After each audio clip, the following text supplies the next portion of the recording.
સુરતના ઈચ્છાપુર ગામના આદિવાસી હળપતિ સમાજના લોકોને મકાન ખાલી કરવા બાબતે નોટિસ ફટકારવામાં આવી હતી। તેને લઈને મોટી સંખ્યામાં મહિલાઓ સહિતના લોકો કલેક્ટર કચેરીએ પહોંચ્યા હતા। 70 જેટલા પરિવારો દ્વારા પોતાના મકાન બચાવવા રજૂઆત કરવા આવ્યા હતા।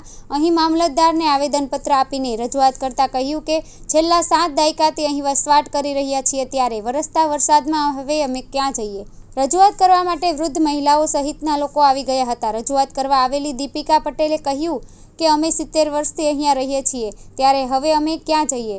અહીં 70થી વધુ પરિવારો વસવાટ કરે છે।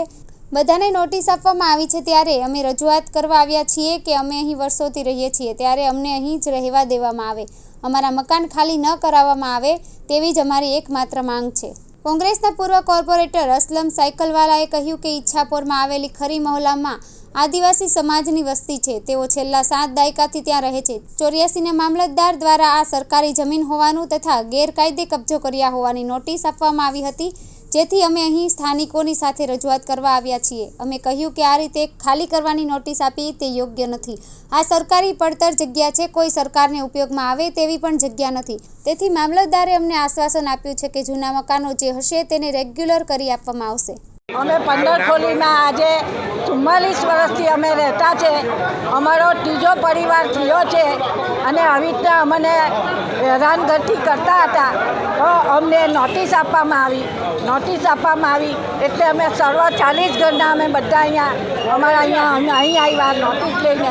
મામલતદારે અમને 1 તારીખ આપી, 2 તારીખ આપી, છતાં બી અમે ભાડા ખર્ચીને અહીંયા આવ્યા।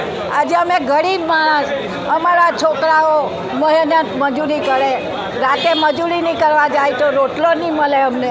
સાહેબ, અમે કઈ રીતે અમે આટલા વર્ષો અમે કાઢી લાગ્યા। આજે જેમ બને તેમ અમારા ટાટિયા નહીં ચાલતા હોય, વગર ટાટિયા ઘરમાં બેઠા। આજે નાના છોકરાને મારે મહેનત કરવા મોકલવા પડે છે। તો સાહેબ, કોઈ પણ સંજોગે અમારા ઘર અમને જ મળવા જોઈએ અને અમારા ઘર જવા નહીં જોઈએ।